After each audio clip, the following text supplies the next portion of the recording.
जी। और कैसे हैं? सब बढ़िया? तो भाई आज का जो वीडियो होने वाला है ये होने वाला है बहुत ही ज्यादा इंटरेस्टिंग, क्योंकि इस वीडियो के अंदर आप लोगों को ये पता चल जाएगा कि एमसीयू के अंदर जो टेसरेक्ट क्यूब को दिखाया गया था वो रियलिटी में भी कभी एग्जिस्ट करता था और करता है, और अभी भी उसके ऊपर बहुत सारी डिस्कवरीज चल रही है। हाँ, आप ये बोल सकते हो कि वहां पर वो स्पेस स्टोन की बताना और ये फलाना ढिकाना, ये बहुत सारी चीजें इमेजिनरी हैं, बट कहीं ना कहीं पर ये जो इमेजिनेशन होती है उसके लिए भी एक बेस या आधार चाहिए। तो टेसरेक्ट जो कि रियल लाइफ में एग्जिस्ट करता है उसमें किस किस तरह की प्रॉपर्टीज थी, जिस वजह से एमसीयू वालों को ये दिमाग में आया कि क्यों ना इसके ऊपर पूरी की पूरी इन्फिनिटी सागा बना दी जाए, जहां पर कैप्टन अमेरिका, नाजी सोल्जर और भी हाइड्रा वगैरह बहुत सारी चीजें आ गई।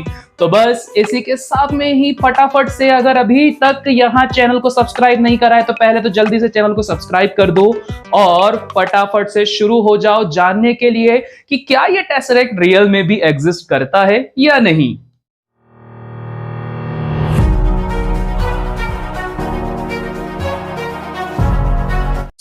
बात करते हैं यहां पर कि टेसरेक्ट को एज अ एनर्जी क्यूब कैसे कंसिडर किया गया। तो भाई ज्यादा पुरानी बात नहीं है, 2013 की ही बात है, क्योंकि 2013 में टिमोथी कोएत नाम के एक फिजिसिस्ट हैं जिन्हें सबसे पहले एक 5 सेंटीमीटर का क्यूब मिला जो कि कागज से लपेटा गया था। ये नॉर्मल जैसे वो एक्सटॉर्शन मनी मांगने वाला सीन नहीं होता है कि आपने क्या करके रखा है, पत्थर लिया, पत्थर के ऊपर कागज को लपेटा और उस कागज में एक छोटी सी चिट्ठी लिखकर भेज दी कि भैया पैसे आपको वहां पर काली पहाड़ी के पीछे पहुंचा देना है। तो ऐसा ही कुछ सीन हुआ था। तो उस टाइम पर जब टिमोथी को ये मिला तो उसके अंदर जब उसे अनरैप किया गया तो उस कागज पे लिखा हुआ था, taken from the reactor that Hitler tried to build, gifted by नाइनिंगर। और ये जो आखिरी में नाइनिंगर लिखा हुआ था ना, इसी ने बहुत ही खतरनाक सा स्ट्राइक करा टिमोथी को, क्योंकि टिमोथी ने जब इस क्यूब को देखा और उसके लास्ट में जो नाइनिंगर लिखा हुआ था, बेसिकली वो रॉबर्ट नाइनिंगर को इंडिकेट करता था। और ये रॉबर्ट नाइनिंगर जो थे एक्चुअली में जब यूएसए एटॉमिक बॉम्ब बनाने का प्लान बना रहा था, जिसे बोला जाता है प्रोजेक्ट मैनहट्टन, तो उस प्रोजेक्ट मैनहट्टन का ये हिस्सा थे। अब जैसे ही ये क्यूब इन्हें मिला और इस क्यूब के अंदर ये रिएक्टर वाली बात है, तो ऑब्वियस बात है कि टिमोथी को यहां पर स्ट्राइक करा कि भैया हो सकता है यहां कुछ गड़बड़ी हो। तो इसीलिए तुरंत इन्होंने क्या करा, उस क्यूब को लिया और भेज दिया लैब में, जो कि थी PNNL, जिसका फुल फॉर्म होता है Pacific north west national library. अब जैसे ही ये क्यूब जब यहां पर दिया गया तो उसके बाद में इस पर होने चालू हो गए एक्सपेरिमेंट्स। अब इस एक्सपेरिमेंट के थ्रू ये पता चला कि ये जो यूरेनियम का क्यूब है ये अनरिच्ड है। मतलब ये होता है कि अगर अभी प्रेजेंट के न्यूक्लियर रिएक्टर्स की अगर आप बात करते हो तो इसके अंदर आपको जो न्यूक्लियर फ्यूल होता है, जो कि यूरेनियम या प्लूटोनियम होता है, तो इसका बहुत ही ज्यादा शुद्ध वर्जन, एक स्पेसिफिक आइसोटोप ही यूज करना पड़ता है।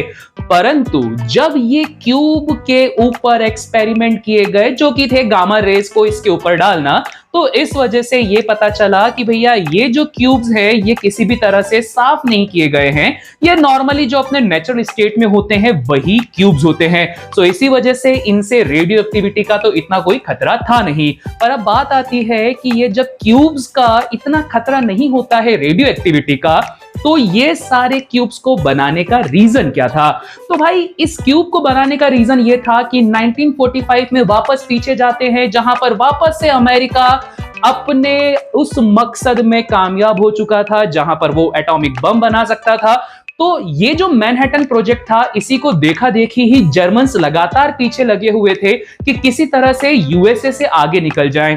तो इसी वजह से जर्मन्स ने यह सोचा कि जैसे यूएसए यूरेनियम को प्यूरिफाई करता है एक स्पेसिफिक आइसोटोप्स में लाने के लिए, तो क्यों ना हम कुछ ऐसा करें जिससे कि यूरेनियम को उसके नेचुरल फॉर्म से ही उसमें से एनर्जी को बाहर निकाला जा सके।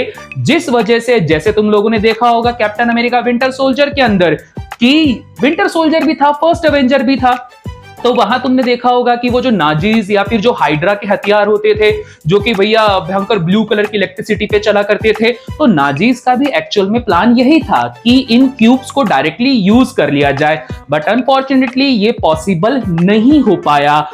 पर जो सबसे शॉकिंग बात यहां पर निकल कर आती है वो ये है कि भाई इस पूरे प्रोजेक्ट में जिस वैज्ञानिक का नाम सामने आया, उस वैज्ञानिक को आप सभी पहचानते हो। वैज्ञानिक का नाम है वर्नर हाइजेनबर्ग। जी हाँ, ये वही हाइजेनबर्ग है जिन्होंने अनसर्टेनिटी प्रिंसिपल को बताया था। और क्लास 11th वाले एटॉमिक स्ट्रक्चर पढ़ने वाले जो बच्चे हैं उनको बहुत अच्छे से पता है कि प्रिंसिपल ऑफ अनसर्टेनिटी होता क्या है। तो यही वो हाइजेनबर्ग थे जिनके अंडर ये सारे टेसरेक्ट क्यूब्स के ऊपर रिसर्च चल रही थी, और इन्हें उस टाइम पर अनरिच्ड यूरेनियम क्यूब भी कहा जाता था। अब ये बोला जाता है कि यार देखो 2013 में कंफर्मेशन मिला कि हाँ ऐसे क्यूब्स पूरे अर्थ पर प्रेजेंट हैं, करीब 649 आई थिंक 649 या 700 क्यूब्स प्रेजेंट है, और यूएसए कई सारे उसमें से क्यूब्स को जब्त कर चुके हैं, बट स्टिल 400 क्यूब्स करीब अभी भी ऐसे बचे हुए हैं जो यूएसए के हाथ नहीं लगे हुए हैं, वो पूरे के पूरे वर्ल्ड में फैले हुए हैं। हो सकता है कुछ ऐसी टेक्नोलॉजी बना लिया जाए कि उस क्यूब के थ्रू आप एनर्जी को हार्नेस करो और फिर से कहीं एक वापस से वही कैप्टन हाइड्रा और अमेरिका, वो अपना कैप्टन अमेरिका जैसी कोई कहानी देखने को मिल जाए। देखो भाई कुछ भी हो सकता है लाइफ में, आप ये नहीं बोल सकते कि यार ये नहीं हो सकता वो नहीं हो सकता। तो ऐसी कुछ कहानी चली गई थी। तो हाइजेनबर्ग के अंडर ये एक्सपेरिमेंट करा जा रहा था कि किसी तरह से इस अनरिच्ड क्यूब के जो ओर्स हैं या यूरेनियम के जो ओर्स हैं उसको यूज करके बनाया जा सके बहुत ही भयंकर का पावरफुल वेपन। तो इस तरह से सबसे पहले टेसरेक्ट एज अ एनर्जी के सोर्स के रूप में आया अस्तित्व में। अब रही बात कि टेसरेक्ट को स्पेस स्टोन से कैसे जोड़ा गया, क्यों उसको कहा जाता है कि भैया टेसरेक्ट तो एक स्पेस स्टोन है, तो इसकी कहानी भी बहुत ही ज्यादा इंटरेस्टिंग है।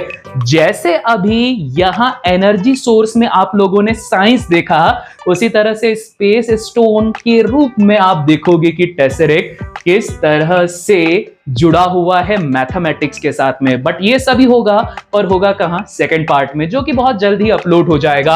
आप लोगों को करना कुछ नहीं है, एक सिंपल सा काम, सब्सक्राइब करो चैनल को, फटाफट से लाइक कर दो, साथ ही साथ में नीचे कमेंट बॉक्स ओपन है, कमेंट बॉक्स में कमेंट कर दो ऐसे ही अगर कुछ जो चीजें हैं जो तुम्हें नहीं पता है और वो जानना है। तो मैं मिलता हूं आप सभी से नेक्स्ट वीडियो में, तब तक के लिए सभी को टाटा बाय बाय।